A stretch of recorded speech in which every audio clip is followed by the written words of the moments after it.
Your Honor, if you're ready.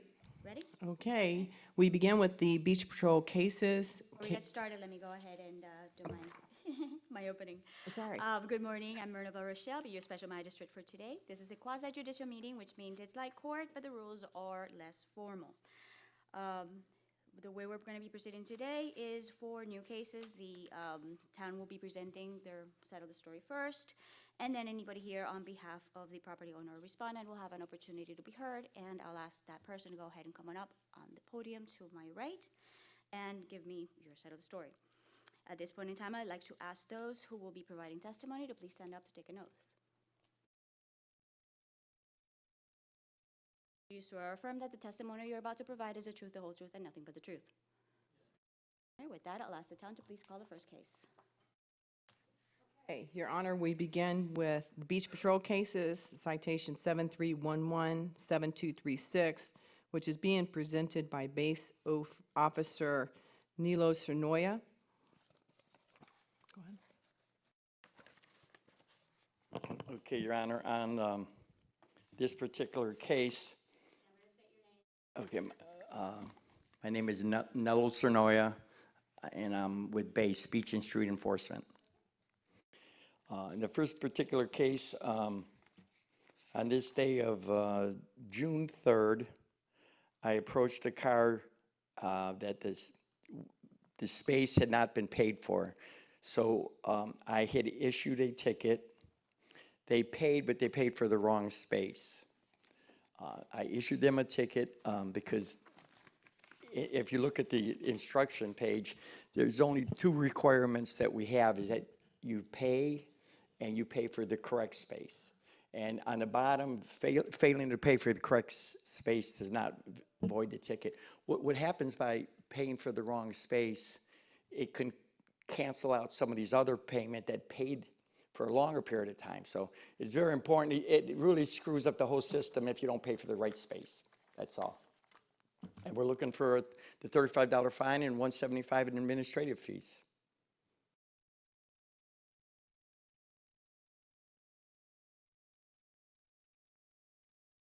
Part of your package, you've provided a copy of the town has provided a copy of the picture taken of the vehicle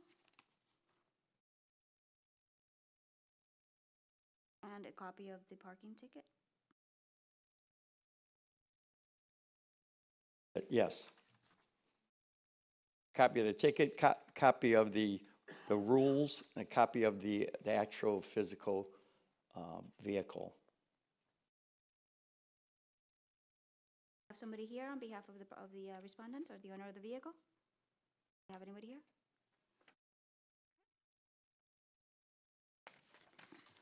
Based on the evidence presented, I hereby find that the citation for violation number 7311-7236 did exist, and I'm thereby imposing a fine of the $35 and assessing $75 in costs and fees incurred by the town in bringing this matter before the magistrate. Right. Thank you, Your Honor. Okay, once again, case number 2. My name is still Nello Cernoia, and I still work for Base. This is a situation on June 8th on Palm Avenue. There was a car present that the space was not paid. I issued that car a ticket, and at no point in time that day had that space been paid for. So I don't know how they could contest it, but that space had not been paid for that whole day. According, if you look at the back of the package, there's everything that was paid for the day, and that space had never been paid for. So I issued them a ticket for $35 for not paying, and $175 administrative fees.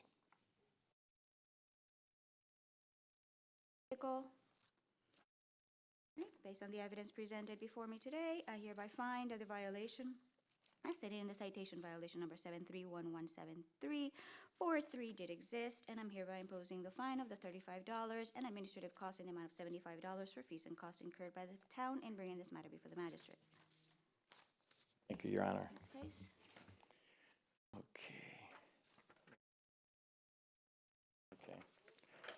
In this particular case, Your Honor, it's altering town property. We've got a previous package that we sent to you of this. This is about a performer, so-called performer that works in Times Square, and he's a painter, and he discharges paint all over the Times Square, on the curbs, so on and so forth, where he loads up his car. There's evidence of paint all over. And he's already, if you see the previous warnings, he's already been warned, at least on 2 different occasions, that he's got to be a little bit more careful and in spilling paint. And if you look at the pictures, they're pretty good example of what he has done over the past. Like I said, we verbally warned him twice. At this point in time, he seemed to not really want to work with us, and so on this day of June 11th at 4:45, we went ahead and issued him a $100 fine for altering town property. We just spent, I believe it was $30,000 repainting Times Square, all the pavers. And if you look at the photographs, you could see it's clearly scarred with his paint spillings.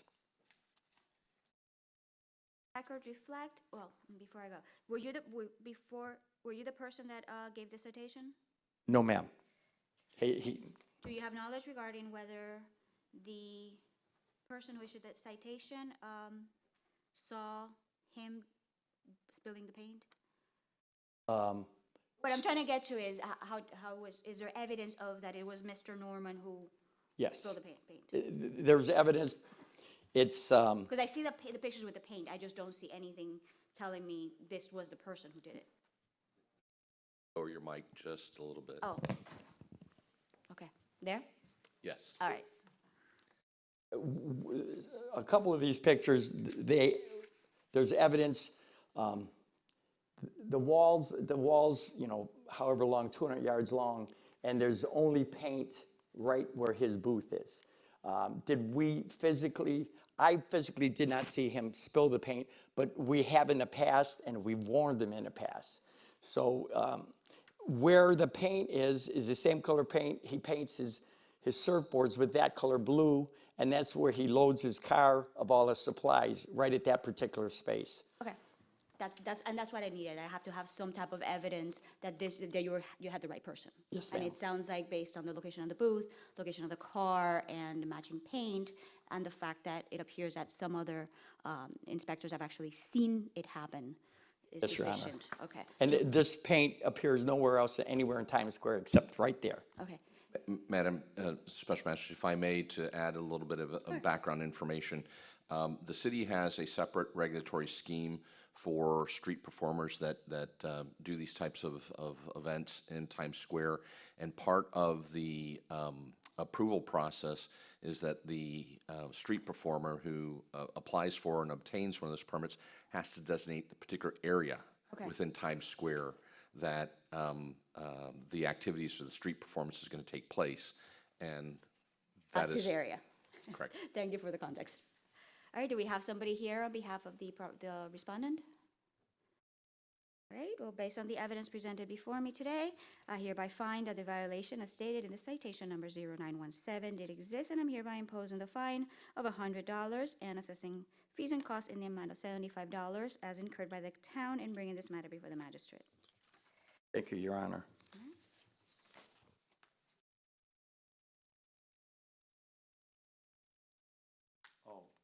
Your Honor? Yes. The town is also asking, because the town has to repaint the damaged property, they're also asking for $250 in repair cost. Has it been done, and do we have an invoice that is going to cost that? Well, that's what we figured it's going to cost in time and materials. The way that I normally address it is once it is incurred, if you have an invoice, I'll go ahead and attach it. And the reason that I'm reluctant to do it now is because if it is more or it's less, then we did require an amendment of the order. So what I'm going to do is I'm going to authorize the town to go ahead, as part of my order, to go ahead and do the work that needs to be done, cost which shall be assessed by amendment of the order at a later date. You understand that we're going to have to, if we do it in-house, we're going to have to provide a cost estimate or a proof of staff took And then we'll have time to bring that back at and the- we'll at bring the it next back Correct, and and then provide we'll it. amend the order to add that amount. But right now, the order is gonna be regarding the violation, the $100 plus the fees and cost incurred by the town and bringing the matter before the magistrate, and then with the authorization for the city to go ahead and do whatever necessary repairs need to be done with cost to be assessed to the violator, Understood, yes. all right? Thank And then you. we'll go ahead, once you have the amounts, we'll go ahead and amend the order to add that amount. Thank you. Thank you.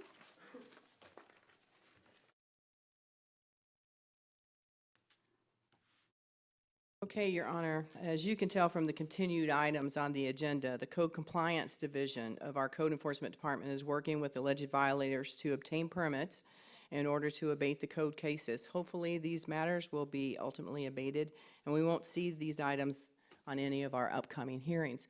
That said, today alone, we had about 4, 5, 6 people either pay their fines this morning or they provided proof of compliance in other ways. So obviously, as we go through the agenda, I will note that. Perfect. So at this time, I would like to bring, and this is not going to be on your agenda, but you have a 923 3rd Street. This is for Mr. Christopher Mostero. And if you will allow me to explain, after a citizen complaint was, well, we have a bit of a welcome circumstance. In your packet, you will find an email wherein the homeowner of 923 3rd Street, Mr. Christopher Mostero, I'm sorry, am I pronouncing that correct? You can go on up there if you want. Requested the hearing to be held today instead of the scheduled hearing in September. We obliged, therefore, there is no notice of hearing or postings in the file, but you will, obviously, he's here and you will see the email where he requested this to be heard today. After a citizen complaint was received, now this is going to be a bit of an explanation, so I'll try to go slow.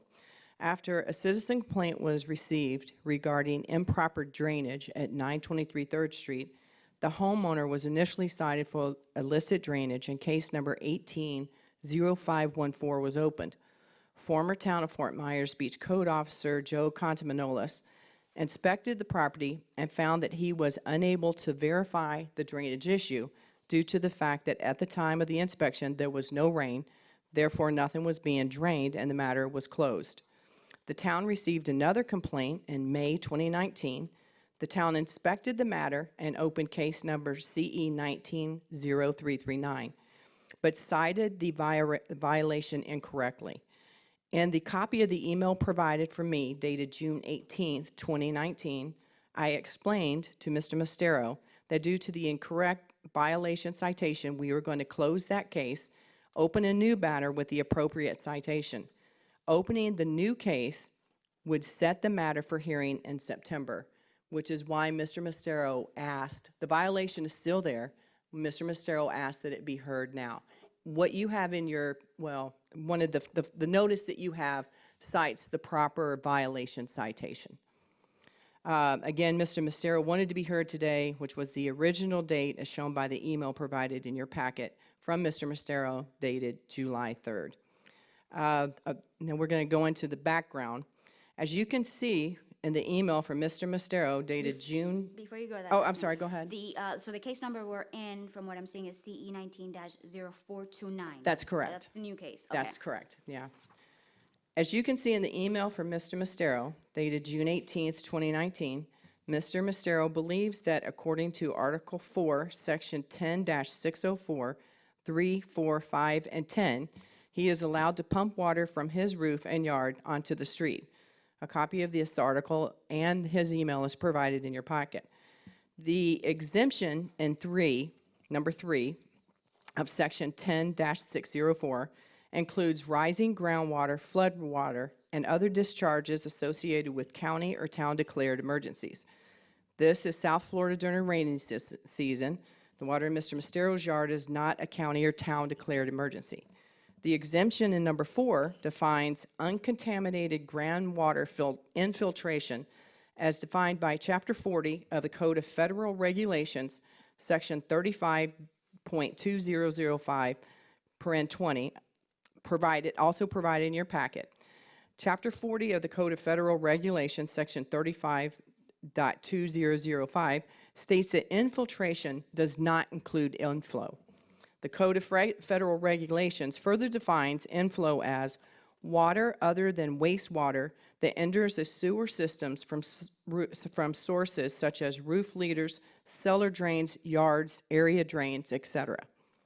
The rainwater at Mr. Mastero's property is not appropriate for this exemption.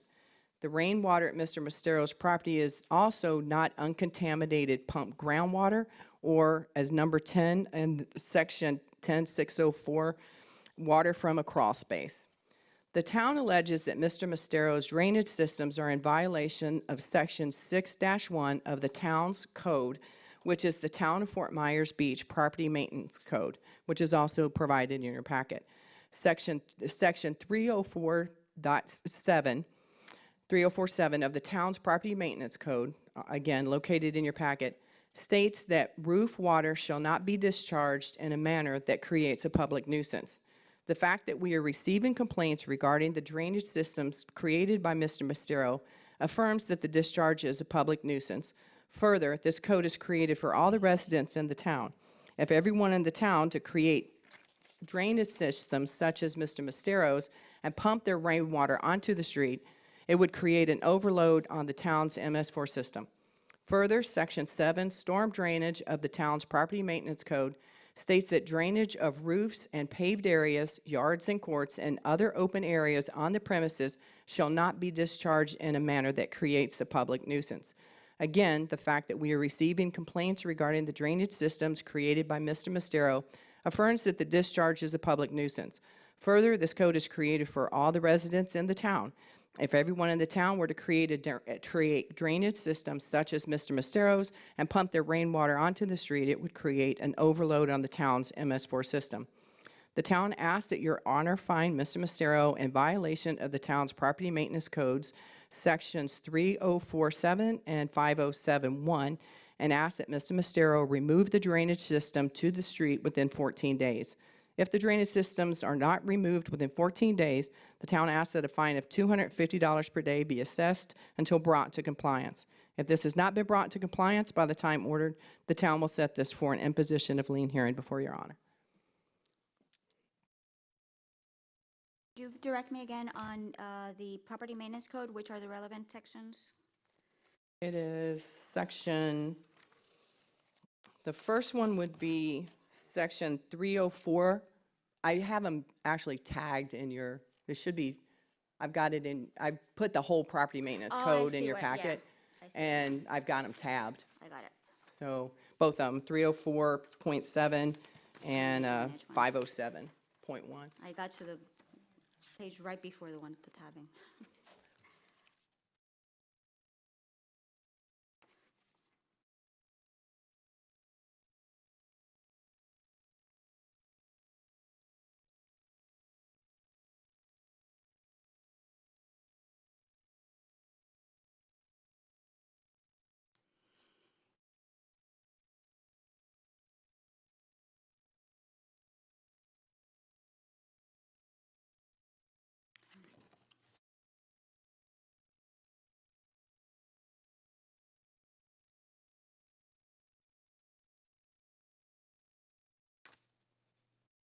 All right. Go. Do you have somebody here on behalf of the property owner? Are you the property owner? Yeah, my name is Christopher Mastero. I'm the property owner, 923 3rd Street. Okay. Laborer trying to protect my personal property. So I'm asking is how is this a public nuisance? Because the complaints that were received were before this second violation. So the town received some complaints about, you stated about some drainage on my property. I received a violation about purpose of intent cannot drain into the MS4 system like you stated. You said that was dropped, and instead it's a public nuisance. So I have yet to receive an answer on how draining my gutter into the street is a public nuisance. I'm curious on what what were the complaints? Were the complaints that it was causing harm to their property? Because that would be a public nuisance. But draining a gutter into the street shouldn't be a public nuisance. According to Chapter 11, Storm Drainage, Section 111, Section 1101 from the 2017 Florida Building Code, says, the scope, the provisions of this chapter shall govern materials, design, and construction and installation of storm drainage. Rainwater from roofs and storm water from paved areas, yards, courts, and courtyards shall drain into approved place of disposal for 1 and 2 family dwellings, and where approved stormwater is permitted to discharge onto flat areas such as streets. I'm discharging in my street, which is an approved place according to the building code. Also along these lines is, why am I being targeted for my gutter draining into the street? I provided the town pictures of so many homes that drain into the street. It's not a public nuisance. People drain into the streets, it's common. Town Hall drains into the parking lot and drains into the street. How is that a public nuisance? How am I being targeted for that? But town can cause a public nuisance. Other businesses and homeowners can cause a public nuisance. Drainage into the street isn't a public nuisance. So I'm curious, with your complaints, what were your complaints that said, how is this a nuisance? Because from all of this evidence, everyone doing it, the town themselves doing it, the state of Florida saying I can do it, my stormwater assessment fees are how are my stormwater assessment fees calculated that I pay in my monthly bill? Can I ask that? Yeah, that'd be separate for. Well, I'm curious because it's calculated by the amount of impervious area on my lot. So it's actually calculated by the square footage of my roof. So when this town started assessing this several years ago, they calculated how much impervious area is on property and assessed a fee of $26.5 per equivalent residential unit. So I'm paying the town to manage this water on my roof that you're calculating as impervious surface. So I'm curious on that as well. I've yet to receive answers from the town on these questions, so I'm happy we're here today, and thank you for accommodating me today. And the water I'm pumping is not my water. I'd like to bring that up as well. The water I'm pumping is drainage that is probably a public nuisance from a commercial parking lot 2 houses down from me that is directed to drain towards private property. That is a public nuisance. So did you alter the gutters after you purchased the property? I did not. So it's been that way since you purchased it? Yes. Okay. You mentioned that there is another commercial business that is that you're pumping water from because it's draining into your property. Correct. It's so actually the ordinance that the town got me in violation is drainage from roofs and paved areas and yards, courts, and other open areas on the premises shall not be discharged in a manner that creates a public nuisance.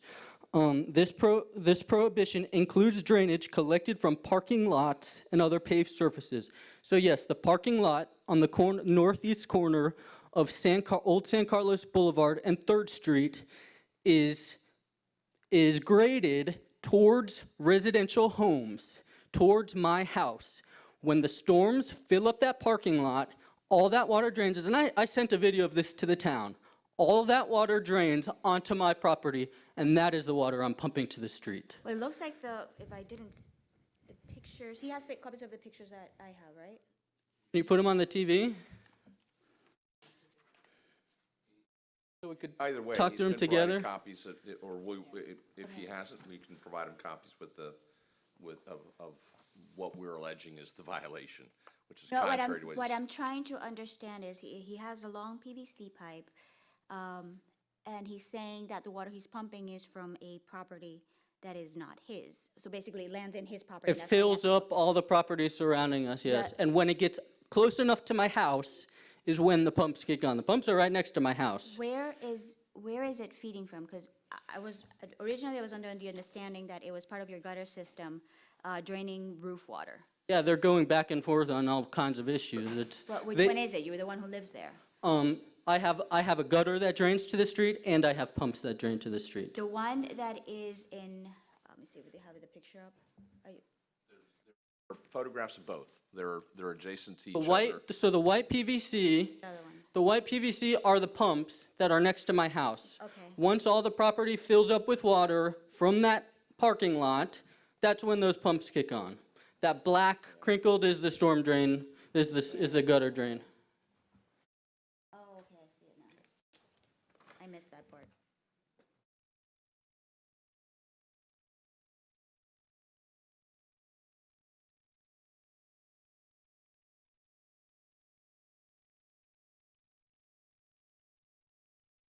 Have you met with anybody from the town to see what type of remedies are available to you? Yes, several years ago, I had Chelsea O'Reilly and several others from Stormwater come out and assess the town.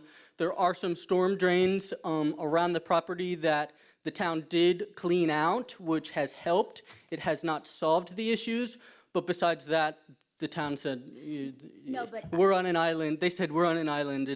You gotta live with it. No, my question is in regards specifically to your property. Have you met with anybody from the town who has addressed you, if I can't do it this way, then what can I do? They have not, and I have asked, and they came out and inspected my property and have not given me an answer. Yeah, is that something that would be available for this homeowner? Potentially, but what we're trying to do with this case is, one, achieve compliance first. I know, I And- understand that, and then that's we- why and we then need then to. we may look at how he can come in, he can file an amendment to his site plan to provide for and work There with an can't be engineer. compliance if he doesn't know what to do. Well, not, with I all due think respect, I'm in not true. compliance. Excuse me. I haven't got an Wait, answer. hold on, Sir. I'm sorry. I'm talking to the town. I have not interrupted you, I apologize. and I would ask for the same respect. Okay, thank you. He can disconnect the drain from his roof that is connected and goes all the way out to the street. The law says, as you may know, that a property owner has to maintain stormwater discharge on their property. And so whatever we have cited him for a violation of discharging rainwater from his roof directly into the city street and not maintaining it on his property. The photographs indicate that he has a discharge plastic pipe that goes from the downspout of his gutters straight into the street. It's not draining onto his property, filtering, and then potentially running off into the street because of natural flow. It is directly discharging into the city street, and it's not being maintained on his property as required by applicable law. My question is whether the town has resources for him to be able to achieve compliance. And the reason that I ask that is I'm looking at the property, and he's got gravel. I'm going to jump into the assumption, and correct me if I'm wrong, is that the reason you're getting your property flooded every time it rains, and it probably Correct. creates a nice little mud pit. It puts 4 inches of water in my bedroom. So what I'm trying to go ahead is try to be a little bit more conciliatory regarding a way that the city can address his concerns, get him into compliance, but also not have his property be a swamp. One of the things that he will have to do, from a practical standpoint, he's going to have to engage some expertise. Oh, absolutely. I And agree so, with that. you know, he is not, to the extent that a qualified engineer is going to have to come up with a stormwater plan that can be implemented. And in accordance with our code, he comes in for a site plan amendment. We will process that application. We'll work with him to implement that and to implement that stormwater system. But as it exists right now, he is not following that approved site plan. He's discharging the water not on his property, but onto city property. You do understand that you are going to have to do something to correct it. What I'm trying to figure out is what that is. Yes. So my inclination at this point in time. Can I ask something else? Go ahead. is when the town developed a stormwater master plan in 2007 or 2010, it was revised in 2013 and 15. The house has been built since 1950. The town knows when the town built the plan and the stormwater master plan was put in place, that was to manage impervious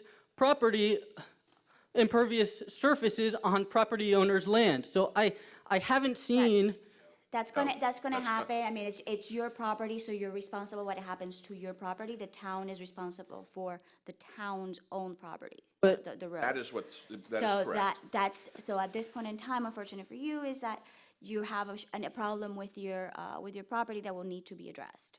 So what I'm trying to figure out is what is So- that step that you have to do to go ahead and get that taken care of. So my So- inclination at this point in time is to give you time, and my inclination right now is to 30 days until the next meeting to go ahead and contact an engineer who can assist you with a new stormwater drainage system for your property.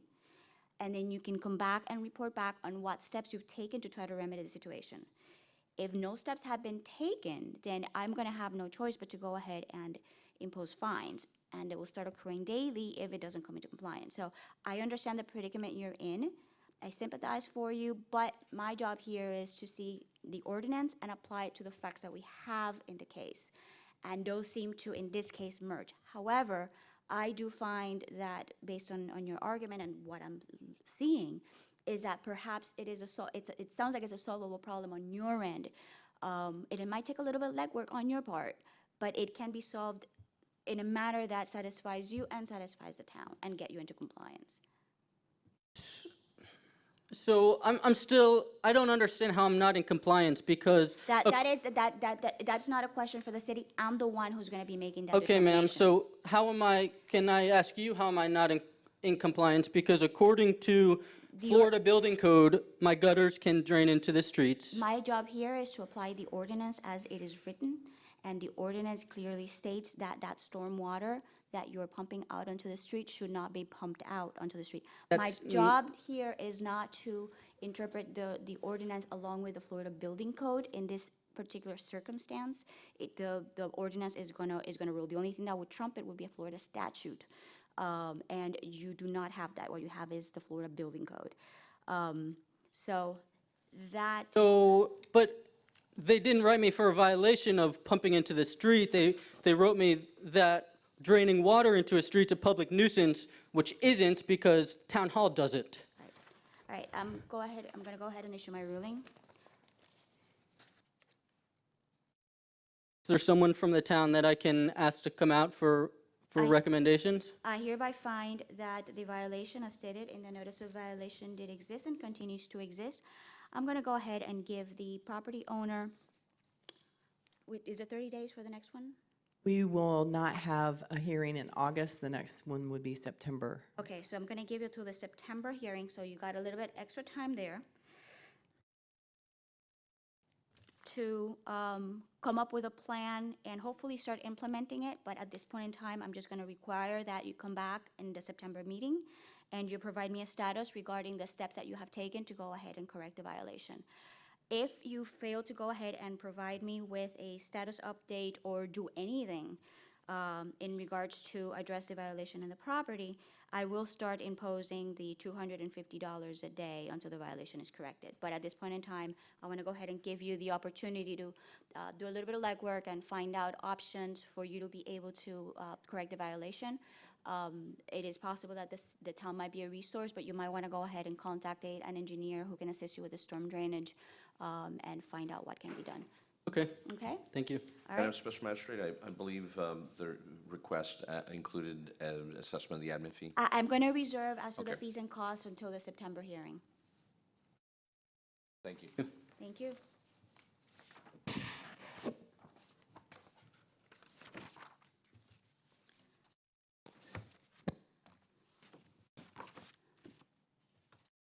Okay, next case. Let's see. I think that next we are going to, we have two cases for the First Baptist Church of Fort Myers Beach. The first one would be number 12 on your agenda.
Oh, great. Oh, it's working. This plug was loose. Hello? Yeah, it's- Okay. I know. We'll keep the other equipment on standby. Yeah, on standby. Your Honor, do you want to go, like number 4 has been closed? Yeah, And do you yeah, want to let's just go ahead do and do that? that real quick. Okay. Yeah, which, So, we heard, obviously, Mr. Mastero, who was not on the agenda. So we'll go to number 4 and number 5, the property owners, Miss David and Amanda Suda. Those have been closed. Number 6, 7, and 8, which is CE 180700, has been continued. CE 180701 has been continued. CE 180724 has been continued as the property owners are working on compliance. The property owner number 9, CE 170845, has filed their application for their permits. Number 10, so it's continued. it's continued, I'm sorry. Number 10, CE 180863 is working on compliance as well, so that is continued. Number 11, CE 180876 has been closed. Then number 12, which is the First Baptist Church of Fort Myers Beach, CE 180918 has been continued until the September magistrate hearing in an effort to work on, getting the appropriate applications filed. Number 13, which is CE 190051, that has been continued as well. They are working on they have filed an application for their permit. 14, CE 190110 is closed. It's been abated. He is renting annually now and provided a copy of his lease. Number 15, CE 190213 has been continued as they are working to come into compliance. The next one are open and we need to get to them. However, the pastor is here, so I wanted to go ahead and move number 1, which is a lien case to be heard.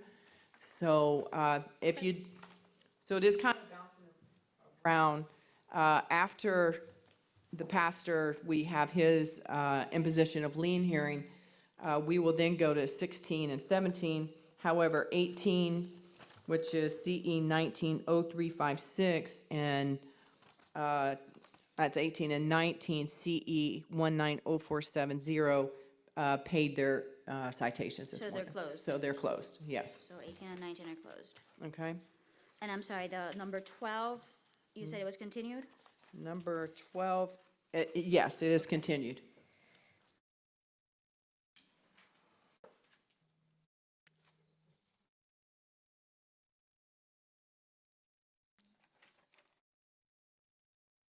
Got it.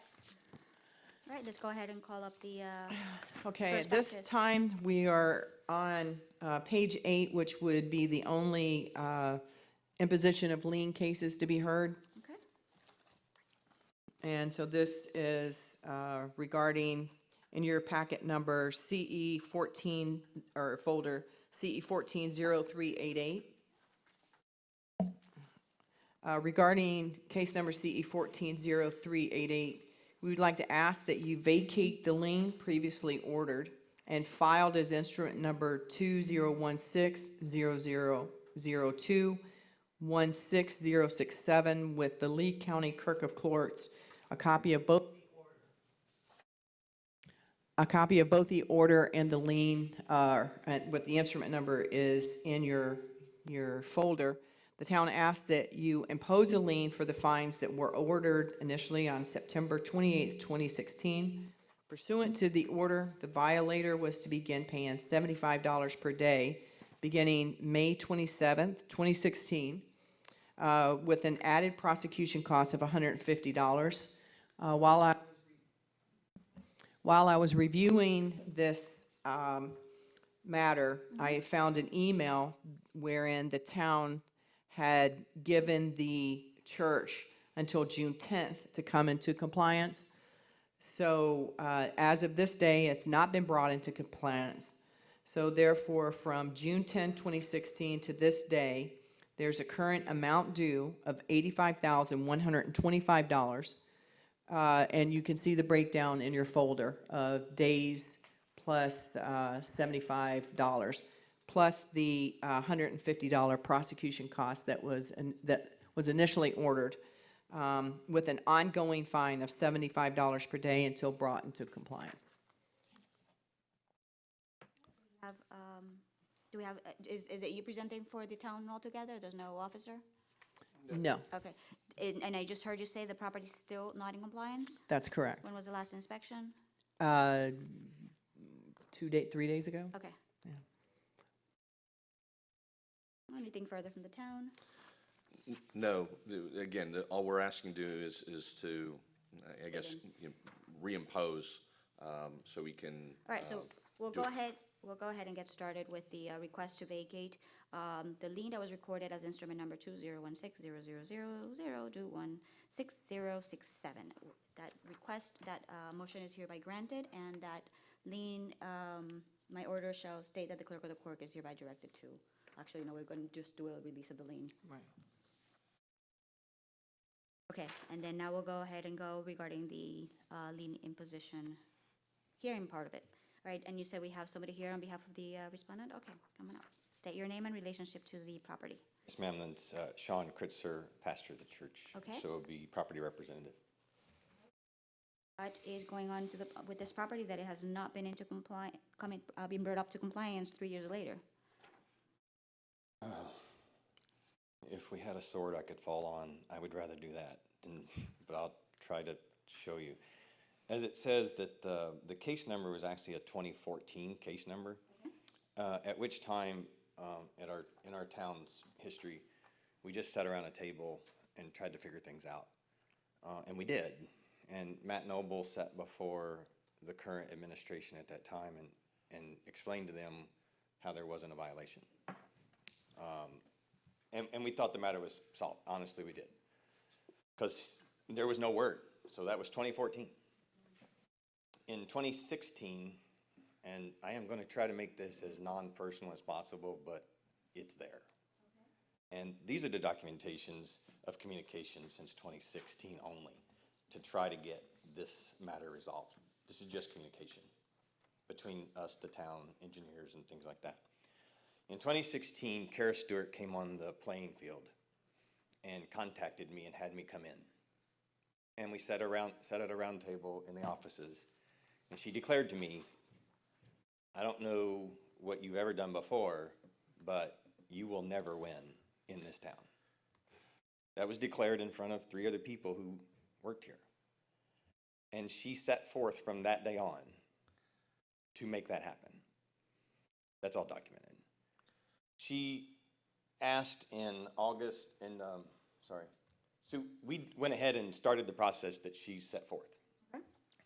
We did make application of permit starting September 7th, 2016. August 19th, E-Track denied it without real explanation, because at that point, once again, we still weren't really chugging along in good communication. We resubmitted the plans on August, looks like 21st. Again, got a denial from E-Track, but it took a month. July 15th at that point, got a denial. We had to go out and seek help, which is really what I'm asking for today, help. That's all. I'm not trying to defend anything. I need help, literally. We came before the magistrate at that time, Joe, and with a room full of people that said, we need help. Today's staff, not one person has worked on this case. Last staff, only one person had worked on the case. I've been through 3 complete staff changes since this started, since 2016. I've been through 3 code enforcers. I've been through 2 code administrators, 3 town managers, 2 lawyers. No one knows the case. At this point, we came before the magistrate, and the magistrate stated to us, can we just make progress? Kara stood right there and told him, we have a meeting scheduled this week, and we're going to get this resolved. And he was like, gung-ho. And he looked at me directly and said, Pastor Sean, the town's not in the business of making money off your fines. Just wait. Make progress. Don't let this sit. Make progress. And as long as you're making progress, when you come back, his exact words were, you will be pleasantly surprised at the outcome that we can all come to together. I said, awesome. So we went together, and we met around a table upstairs before the building was even built. And I sat with Bob Stewart, Kara's husband, who was the county guy. I sat with Sean McNulty, which is the new county guy. I didn't know that at the time. I sat with the fire inspector because the problem, Kara said, we couldn't get everybody on the same page. There was a problem. Sat with Matt Noble and the new zoning person at that time was going to be. We sat around the table. Everyone stamped their stamp of approval and said, if you'll just turn in the paperwork, we're all happy now. The fire department said, I like the agreement. Bob Stewart said, yes, I like the agreement. It's perfect. Kara said, awesome, we're all on the same page. Knowing 10 days later, Bob was going to retire. She knew it. She also went 1 week later before town council and had them remove the magistrate's ability to mitigate the fines. All recorded, all showing. Bob retires. My next communication is now with Sean McNulty, who was in the room. He stated to me, it's in here, I never agreed with Bob. I was never going to let it fly. But he didn't speak up, and he knew he was going to be the next one making the decision. He sat there and knew it and admits, I was never going to agree to that. But he allowed Bob to agree with it and then let it go forward and forward and forward. My accusation is that since August of 2016,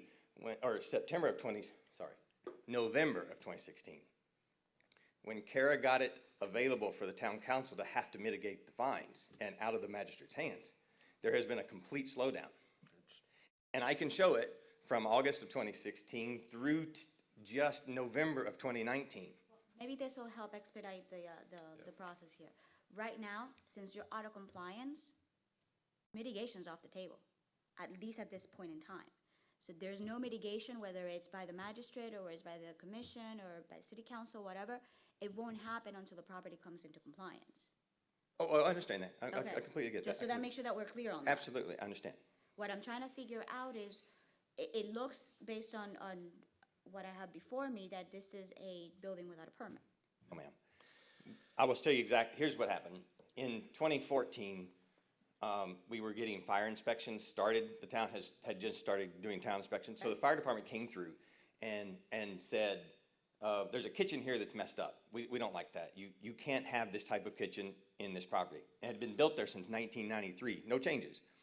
And as they walked through, they were looking at the plans and they said, there's a step down into a kitchen area off the back of the property. Okay? that, they stopped everything right then and called in the, at the time, code manager, which was Molly's boss. I don't even know his name. They came down, we all met around a circle, and he says, I don't understand what this is. I don't see this on the plans. And I'm like, I got here in 2004, this was here, okay? So he goes back and he does it and he says, no, this addition to your building wasn't done with a permit. And I'm like, oh, okay, let's get educated. That's when we all sat around the table, and Matt literally looked at it and was like, because what they wanted to do was change the zoning then. There was some discussion about zoning changes, and Matt came in and says, no, you don't, it didn't change the footprint. We're okay. There's nothing we need to do here. Yes, if there's something that was added, let's look at it. And they didn't. There was no talk from that point until August of 2016. No communication. Or maybe earlier in 2016. I mean, Kara didn't like off the bat. But it throw sounds out. like at the end of the day was. So there was some communication work starting in done without a August of permit. 2016, or in 2016, absolutely. Okay. So we started the process. We literally, that's when we started Okay. bringing in the paperwork. I mean, I got a horrible email from her the first attempt we made at applying permit in 2016 that was like, I don't know who y'all people think you are, but you don't know what you're doing. Go hire somebody. That's what I was gonna suggest. Have you That's where it started. And you are a commercial property, which means you need. I've hired 4 contractors, and they have been blown away at this stuff. I have engineers who won't even touch it anymore because they wouldn't deal with at the current time last staff. They just wouldn't deal with them. I have everything done. Everything has been applied. Everything has been approved. And I'll tell you where the big rub is, the main rub. They got everything approved. Everything was fine on the plans. Everything approved except for sprinkler system for a fire-rated wall that was already there since 1960. The wall was there. The fire department said, we approve the coating. There's a fireproof coating that can be applied to walls, right? Walls, ceilings, and everything, because there's a bedroom adjacent to a kitchen. Has been there, always has been. The room's always been there. There wasn't a bed in it, right? There was a closet. So the fire department said, if you'll just coat this, it satisfies my requirement. I have the email. I like that. It was stamped on that date. I like that. Sean McNulty says, I don't like that. He denied it because of the fire-rated materials. He says, I can't find it in the Florida code. So I went and got an engineer at Forge Engineering. They submitted the information that the state of Florida approves that it can be used. He says, I don't care, I don't like it. So we immediately, this was in 2018, we just backed off. We were just like, I don't know what to do. And we asked and we asked and we asked, and they were like, go with another route. Fine, we'll go with another route. We went and got a sprinkler system quote, okay? The engineers signed off on the fact that it needed 4 sprinkler heads, okay?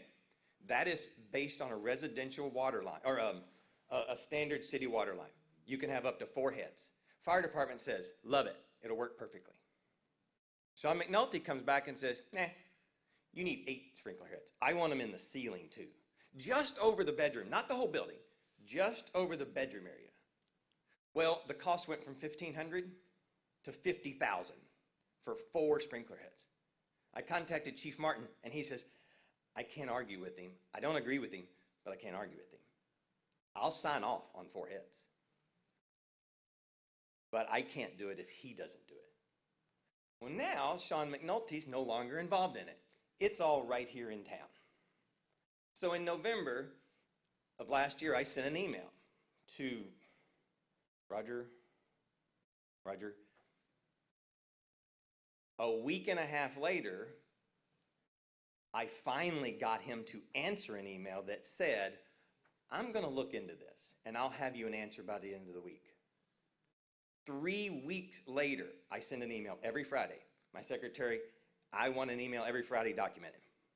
3 weeks later, he responds, I don't really know anything yet. This is complicated. I said, no, it's not. Get everybody in a room, and let's do it again with everybody who knows what they're doing now, with our current staff, and let's talk. You're being silly. You're holding me up, because at that point, I knew what the number was growing, right? Yeah, now that's off the table.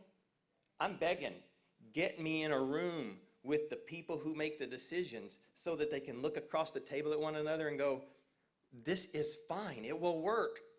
Here's my check. And I'll write them a check for the permit, for everything. 4 times the permit has been applied for. The review's been done. I had to go through 2 different changes of engineers to get it all approved. We're there, we're ready. But now we're at a hold. Because now Roger won't sign off on the additional 4 heads, sprinkler heads. Even though I have Chief Martin email who says, I like the coatings.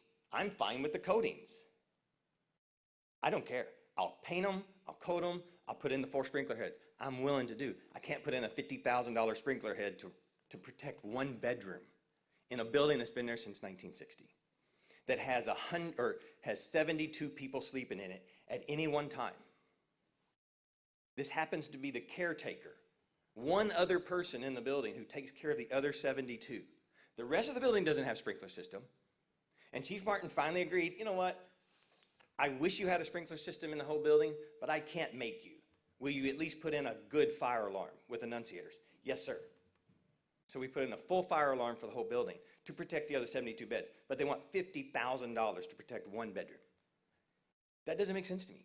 How large is that building? Square footage? I'm gonna have to go with, has an occupancy level, total occupancy level of 250.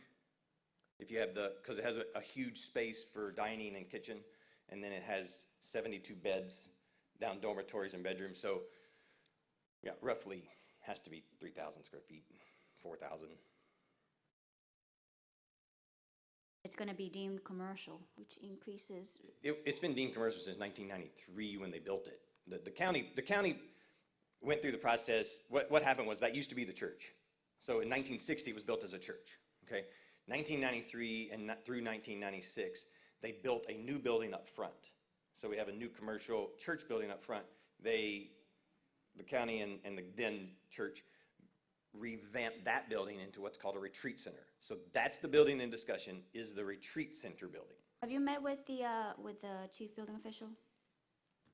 Roger? Yeah. Uh-huh. In person? Uh-huh. Just, when was it? Well, I got a bunch of people around the table at that point, over other issues, not about this issue. Have you attended there with your contractor or engineer Not when since, you've had those meetings? not since that meeting over there because here's the rub, here's the problem now. Now the town has decided that I can't even operate the retreat center because the county was a screw up. The exact words from Sarah was, nobody has done their job with your property since it was built in 1993, this one building. I'm the sure one you building. know now that it went from the county, now it's all in-house here. Correct. Here's the problem. The code states 2 different ways you can classify churches on our island. Houses of worship or religious activities. It's 2 different things. My contention is, when the county built the retreat center, they knew it wasn't going to be a house of worship only anymore. Because houses of worship is specific to a maximum of 2 meetings per week and up to 1 residential house, right? So the county approved a building in 1993 that was going to have 72 beds in it. They knew it wasn't going to be religious. They already built the church up front, right? Then in 2008, we built another house, which would have exacerbated the fact that we would have been a house of worship delineation. We're not a house of worship delineation. We're a religious activity delineation. So they won't even talk to me now about the permit to fix a building that now they're claiming shouldn't even be there in the first place. That's the case that got continued. Are they separate Yes. properties? Are they? No, it's all one big property. It's all in one big Sorry. property? So it all houses around an exemption application, which I'm not willing to make yet, under legal advice, because it has ramifications all over this island for every church here. They want me to write a check for $5,000 just to make the application, and then go to council and get that mitigated, right? To ask them to zone it the way it had to be zoned. There's no option. It was never a house of worship when the town took it over. When the town took it over, they should have applied the correct zoning rights to it because the house was already there and that building with 72 beds in it was already there. Would the change in zoning, go ahead and, have you been told that if you change the zoning, it would solve your sprinkler system issue? Well, no, not sprinkler system, I can't even make the next permit application. Yes, the next step is the town has to go, you're right, it's actually a religious activity property, not just a house of worship. We agree that. I can't make a permit application to a house of worship zoning. That would be dumb. Because there's no way to build onto a building in a house of worship zone. No, my question was if the zoning, because you're talking about, I guess, an option to, but for lack of a better term, if there's a change in zoning, does that fix the problem you're having with getting permits through? Because it's the It's fire step one. portion. It's step one. What would be step two? Then you have to submit the permits as. That's what I as mean. the- So step one's even making it available for me to apply for a permit. Sarah stated to me 3 weeks ago, I'm not approving any more I just permits. don't think that the change in zoning would actually impact it. That's the reason that I'm asking, Oh. whether you've been told otherwise. It doesn't sound to me like it would, that Okay. that's a side issue that Sure. may be a little bit tied to it, but not directly tied to the violation we're on here today. I understand. Okay? Okay, so, and I'm sorry, when was the last meeting you had with the chief building official? It's all, it's just for this case, correct? for this For case. this case, Just for it's this- only been email where he told me, Okay. the last instructions were, you need to hire another professional. Right, and do you have somebody who you've already retained in regards to this case? I have both an engineer and a fire, I have a general contractor now under retainer with an engineer in tow and a fire company. All I need is someone to say, get together. Before I rule, I'm going to go ahead and give the town the opportunity to go ahead and respond. Thank you. I'm going to sound like a broken record. Special magistrate, if I had a $10 for every time I've heard a owner in town of Fort Myers tell me that, well, the county told me this when it was the county, and the town told me this when it was the town, and I then respond to all those property owners, including the pastor. Well, do you have any records of that? Oh, no, I don't.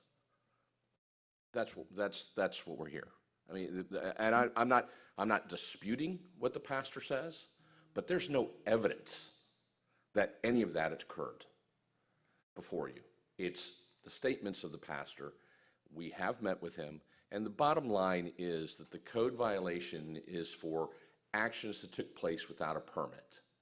And we've explained to the pastor, you have a county-approved site plan before the town ever incorporated, and that was what you are allowed to have on your property. If you want to do something different, and what you are doing there today is different than what the site plan says from 20 years ago, you have to come in and apply for a site plan amendment. And that's what we told him. And I was at that meeting.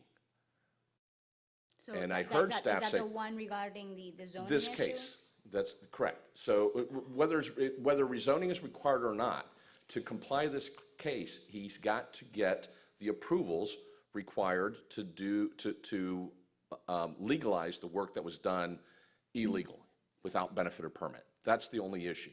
So the only issue I would assert that is before you is whether or not the property owner is in compliance with the code enforcement order, finding the property to be in violation, which by his own admission it's not. And that's the only issues for you to determine is whether or not the property is or is not in compliance. And while there may be all different reasons why compliance hasn't been achieved, as of today, compliance has not been achieved. An application has yet to be submitted. And to the extent that other permit applications may or may not have been submitted, because we've not seen any evidence of that, they were never followed through with by the applicant, by the property owner. Do So you have any evidence of the applications for permits? Sure, absolutely. Hold on, there was one other thing. We've never met about this case. Never met about this particular issue. There's other issues that are extenuating that are now creating problems with this case. But we have never, not one time, met about this particular case.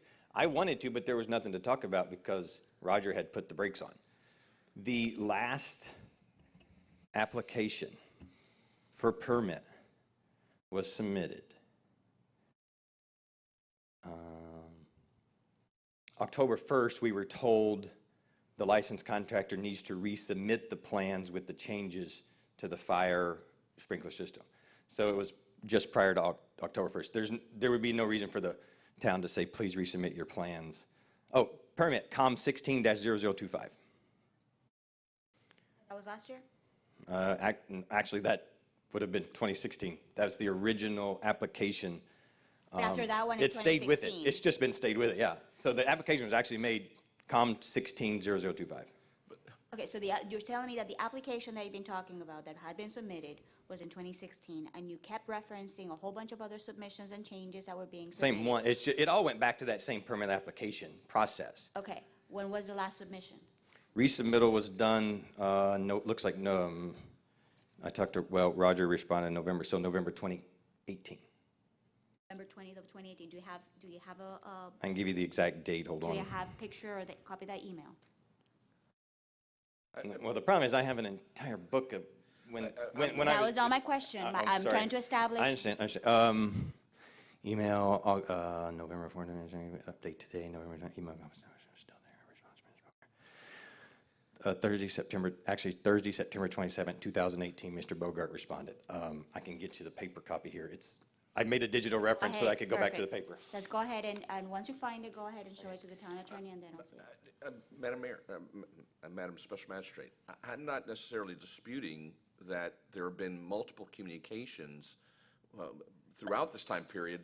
My argument is that the pastor, the applicant, is responsible for submitting a complete application. And with all due respect to the pastor and other people who have kind of made similar arguments, it's not the job of staff to tell the applicant how to do an applicant. We receive it, we comment on whether it's deficient, Correct. and we provide those comments. It's then incumbent upon the property owner to take those comments, revise the application, resubmit it so that it's complete. That hasn't occurred here. But it sounds like the testimony that he's been providing is different, that he has been trying to submit applications, getting told verbally that they'll approve one thing, and then when he submits it, it's not approved. Because it's not complete.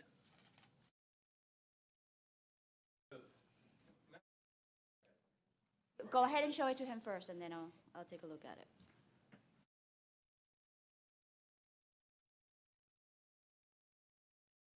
That this discussion happened from July through November with Mr. They rejected. Oh, use that mic. There's a mic right next to you. They rejected the permit that was actually turned in with changes that need to be resubmitted. When we hit the brick wall was the $50,000 fee that Mr. Bogart wouldn't sign off on, that the fire department had already 2 years prior told me was okay. So to say we haven't made any progress is not correct. That's my point here. He just said there's no proof. There's tons of proof. So here's what I'm going to do, which I rarely ever do with these type of cases. I'm going to go ahead and, when was the last time that your set of plans was revised? The contractor has them in her hand right now, just awaiting a discussion on the fire. So that would have been November 2018.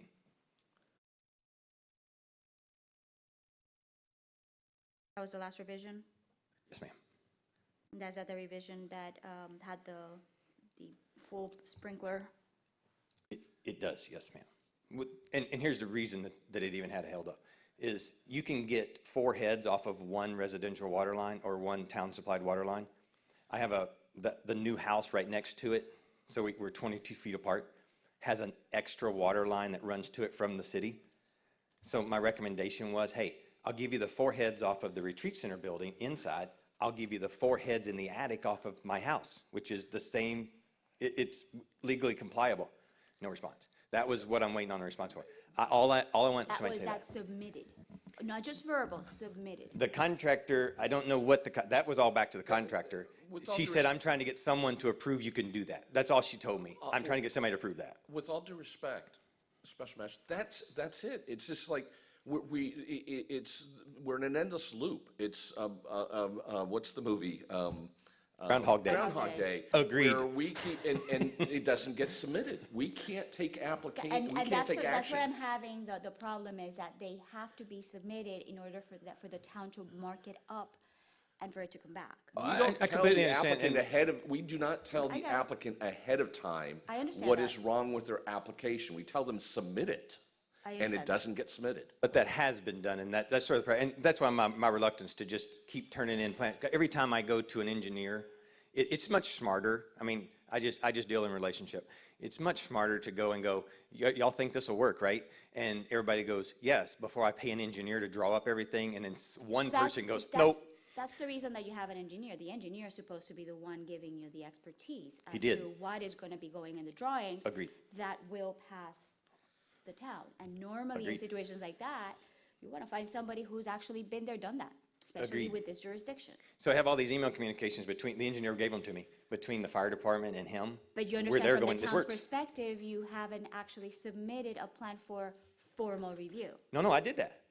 And they're the ones that rejected it after the engineer That said it'll you're work. talking about in 2016 was your last. No, last that application. submission was in November 2018. My last Last denial, set of plans. Last set of plans. 2018, not 2016, 2018. This is my third engineer and third contractor. And Special Magistrate, here we are a year later and nothing's been resubmitted. And that one with November 2018, did it come back with, It came back with With changes. One change, changes. the one change. Go get a full sprinkler system over the apartment area. when was that, the whole suggestion about tapping the different water sources? That was my request back to my contractor, who then, as now I'm here now, that should have just been formally, here, turn in your plans again, and we'll tell you if we like it or That not. was after the denial on the Correct. November 2018? Yes, ma'am. Okay. I promise, we had Did- so much progress when we got together and talked. Did you discuss with your engineer the change requested by the town to do the full sprinkler system? Full sprinkler system, no. Honestly, what I did was discuss with the engineer when they said it was going to cost $50,000 to put the sprinkler system in. I said, hey, let's back up 2 years. We already have approval from the fire department to do the room coating. Can we go back to that?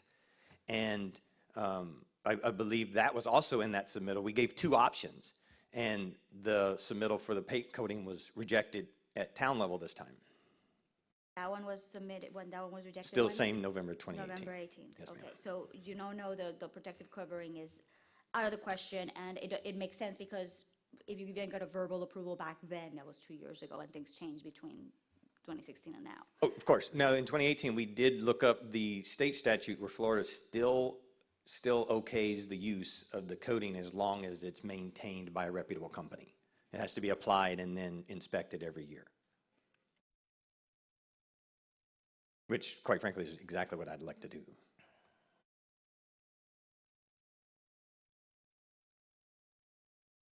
The problem you have here is that you're out of compliance and no requests for extensions were done. And I understand you've encountered all these issues and the money problem.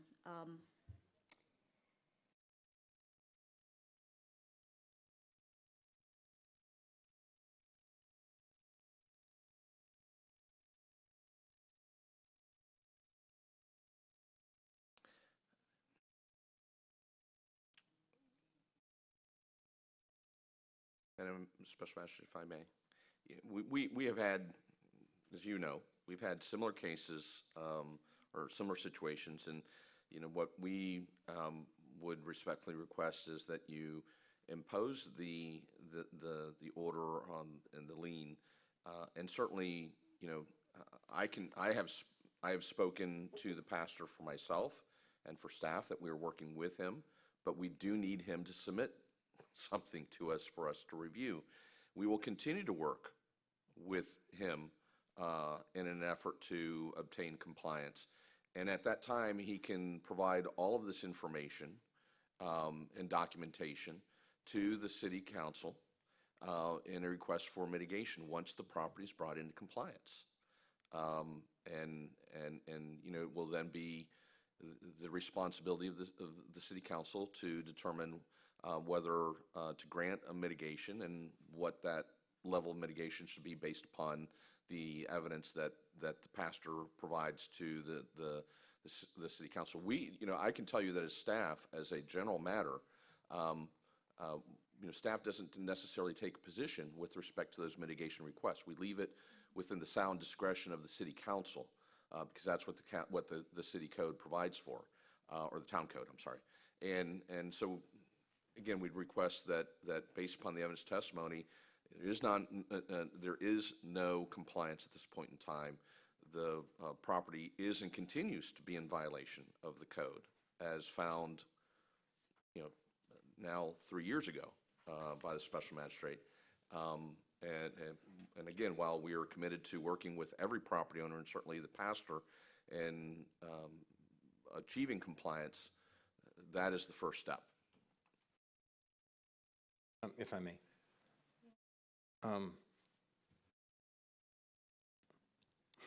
It's almost like I'm scared to say stuff because even though it's quasi-judicial, when you admit stuff, you get in trouble. Yes, we're out of compliance. Have agreed that we've been out of compliance and diligently working since then to become in compliance. But we are having hit roadblocks, but I think we're so close, and I think we're right there.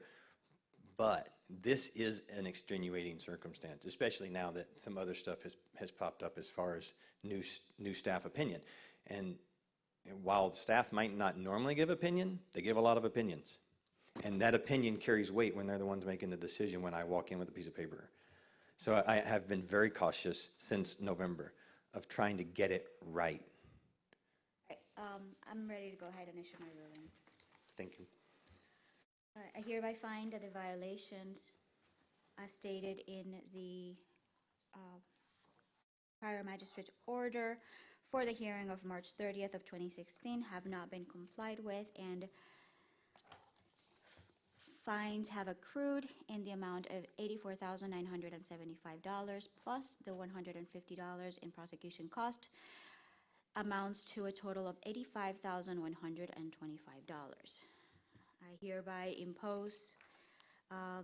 certify this order in the amount of the $85,125, which will continue to accrue at the rate of $75 per day until the violation is corrected. However, those $75, I'm going to go ahead and in my order, I'm going to put in a 30-day stay of the accrual of those $75 from this point of my order for 30 days, and after the 30 days, the $75 will continue to accrue. At least it gives you a little bit of a reprieve of 30 days to go ahead and get your ducks in a row, submit it. It'll, obviously, the sooner you can get it done, you can, once it comes into compliance, you can go ahead and request a council for a mitigation hearing. There's only so much I can do because appreciate it. you are out of violation, and if you don't get it moving in 30 days and get it in compliance, at least I'm trying to stop the fines for 30 days. That way you have those 30 days. Just get moving, get something submitted, and hopefully this will come to resolution. Can I request soon. can I request to get back on the docket in September to at least bring it before you? No, it's out of my hands. Today, once that order is done, it is out of my hands. So the only thing you're gonna have from me is that 30-day gap where it's gonna stop accruing. But at those once those 30 days are up, unless the property is brought into compliance or you come into some agreement with the town, the $75 a day will start running again. Okay? All right. Thank you, ma'am. Thank you. Thank you.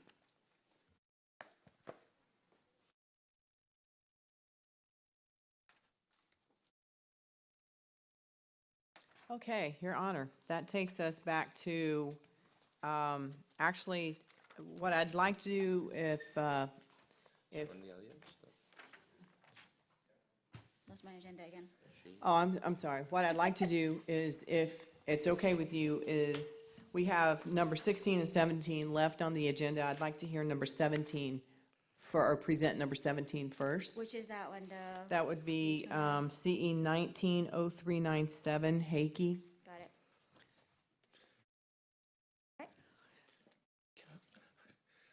I remember the last year we went through like an hour calling Mr. Hakey, Mr. Hake. Oh, And then someone said it differently and we all kind of looked and said, Mr. Hakey, are we pronouncing your name incorrectly? And he says, yes. So I digress, but that's why Mr. Hakey, I apologize. So we're, as I said, we're going to hear number 17. okay. Before you, we have case number 190397, which includes citations 0864, 0875, 1068, 1069, 1072, 1073, 1404, 1405, 1411. There, I don't know which, you may have a typo on your agenda, but that's all that's on there. I'm still trying to find my agenda. I have the folder with me. Okay, Give me a second, let me go ahead and sure. get that. I tried to organize your folders a little better this time than previously.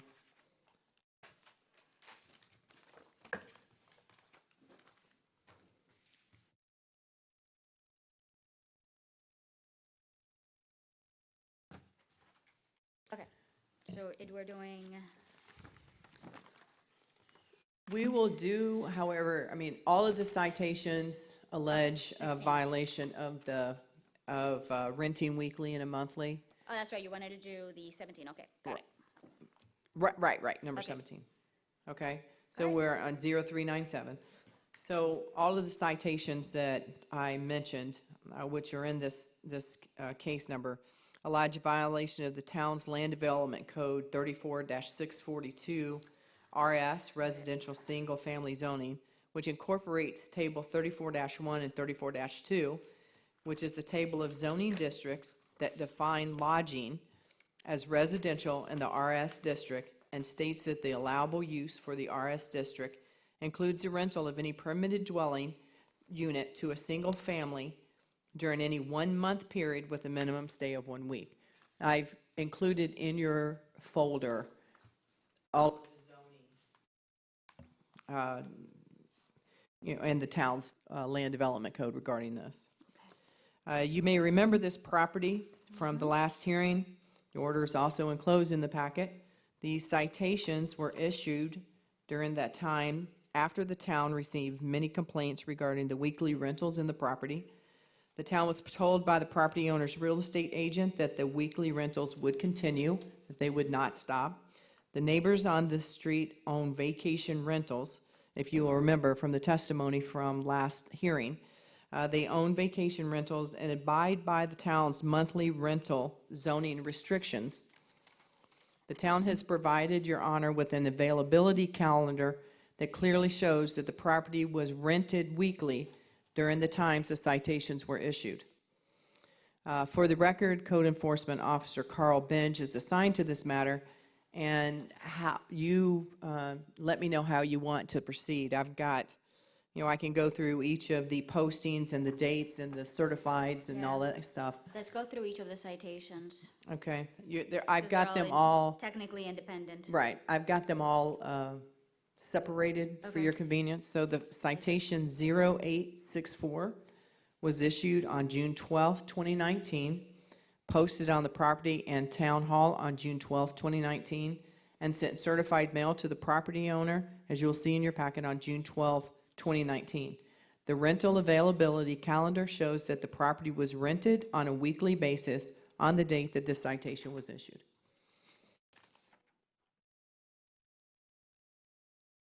Do we have somebody here on behalf of Mr. Hakey? Okay.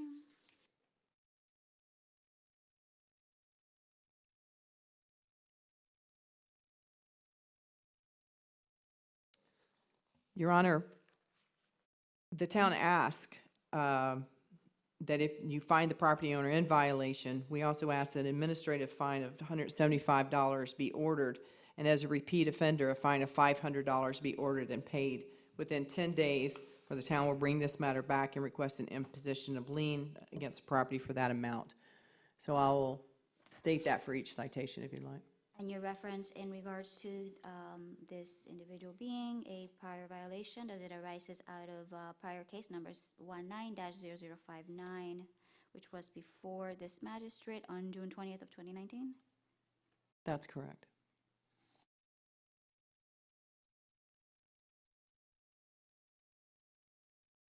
Anything else you would like to add in regards to citation number 0864?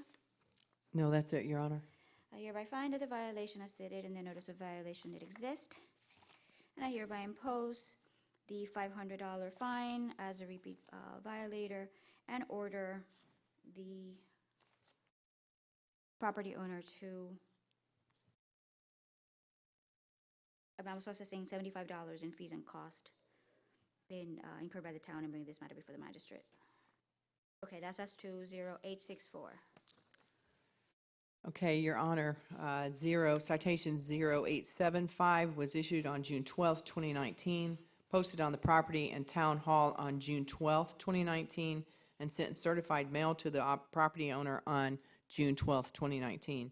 The rental availability calendar shows that the property was rented on a weekly basis on June 12th, 2019. The town asks that Your Honor find the property owner in violation and asks that an administrative fee of $175 be ordered, and as a repeat offender, a fine of $500 be ordered and paid within 10 days, or the town will bring this matter back and request an imposition of lien against the property for that amount. Hereby noted that we do not have anybody here on behalf of the property owner. I hereby find that the violation as stated in the notice of violation, citation number 875, did exist, and I hereby impose a one-time fine of $500 for this citation as Mr. Hickey, Mr. and Mrs. Hickey are repeat violators, and impose fees and costs in the amount of $75. All right, next one. Citations 1068 was issued on June 6, 2019, posted on the property and town hall on June 6, 2019, and sent certified mail to the property owner on June 6, 2019. The rental availability calendar shows that the property was rented on a weekly basis on June 6, 2019. The town asks that Your Honor find the property owner in violation and asks that an administrative fine of $175 be ordered, and as a repeat offender, a fine of $500 be ordered and paid within 10 days, or the town will bring this matter back and request an imposition of lien against the property for that amount. I noted that nobody here is on behalf of the property owner. I hereby find that the violation as stated in citation number 1068 did occur, and as a repeat offender, I'm assessing $500 as a one-time fine and assessing $75 in fees and cost incurred by the town and bringing this matter before the magistrate. Next one. Your Honor, the next citation is citation number 1069, which was issued on June 7th, 2019, posted on the property and town hall on June 7th, 2019, and sent certified mail to the property owner, again on June 7th, 2019. The rental availability calendar shows that the property was rented on a weekly basis on June 7th, 2019. The town asks that Your Honor find the property in violation and asks that an administrative fee of $175 be ordered, and as a repeat offender, a fine of $500 be ordered and paid within 10 days, or the town will bring this matter back and request an imposition of lien against the property for that amount. I noted that nobody here is on behalf of the property owners.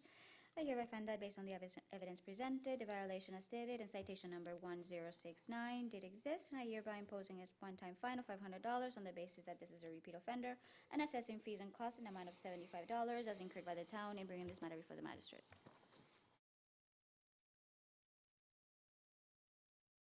The next one, Your Honor, citation 1072 was issued on June 13th, 2019. Oh, Your Honor, could you speak into the microphone a little more? Oh, am I? They're having it. Oh, sorry. You can pull it up so you can. Citation 1072 was issued on June 13th, 2019, posted on the property and town hall on June 13th and sent certified mail to the property owner on June 14th, 2019. The rental availability calendar shows that the property was rented on a weekly basis on June 13th, 2019.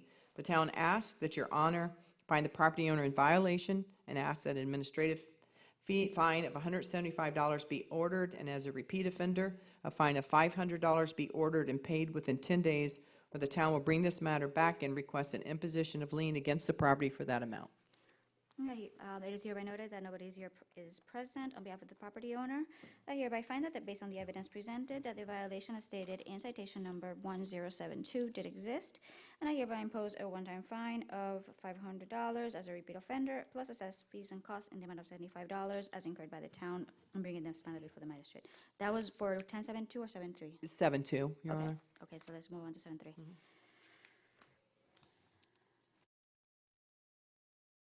Oh, I'm sorry. Citation 1073 is next, which was issued on June 14th, 2019, posted on the property and town hall on June 14th, 2019, and sent certified mail to the property owner on June 14th, 2019. The rental availability calendar shows that the property was rented on a weekly basis on June 14th, 2019, the date of the citation.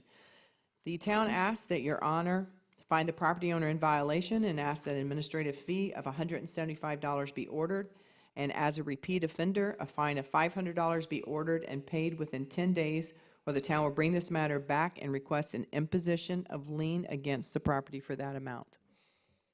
Hereby noted that nobody is here on behalf of the property owners. I hereby find, based on the evidence presented, that the violation as stated in citation number 1073 did exist. And as a repeat violator, I'm hereby imposing a one-time fine of $500 and fees and costs in the amount of $75 as incurred by the town, and bringing this matter before the magistrate. All right, next one.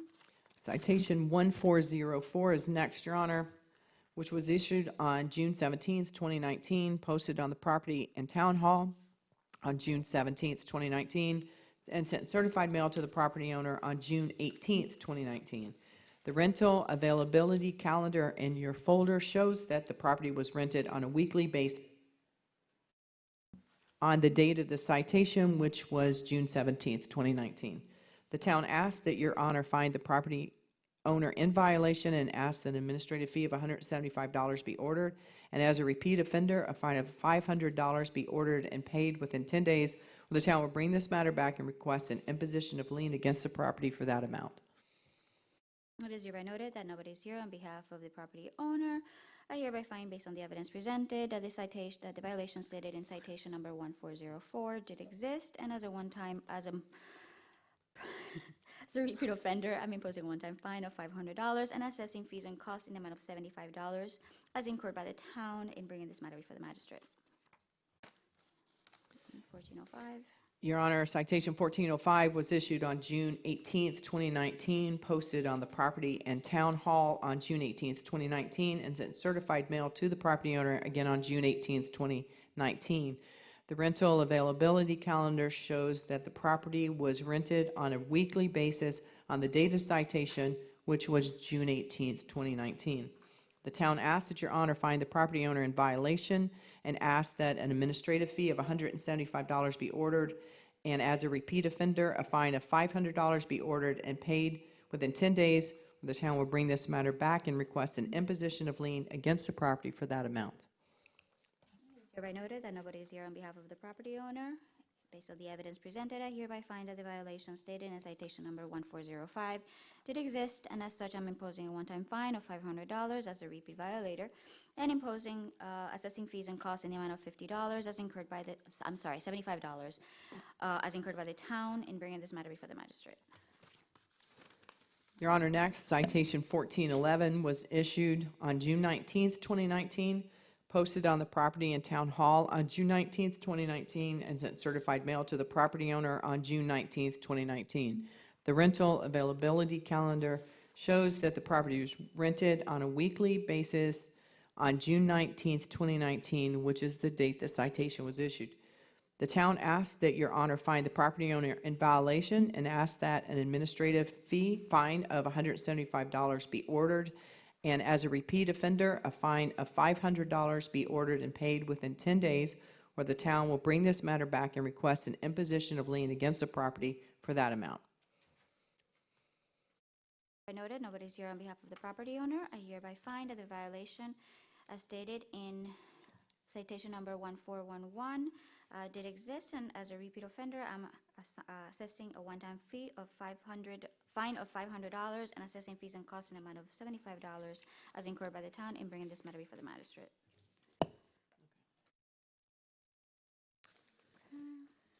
Your Honor, that is the end of CE 190397.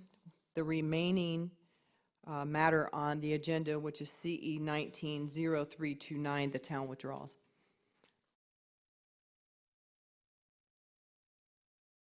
That's number 16 on the agenda. Number 16, which brings us to the close, the end of our agenda. Okay, great. All right, so we're all done today. Thank you all. Thank you.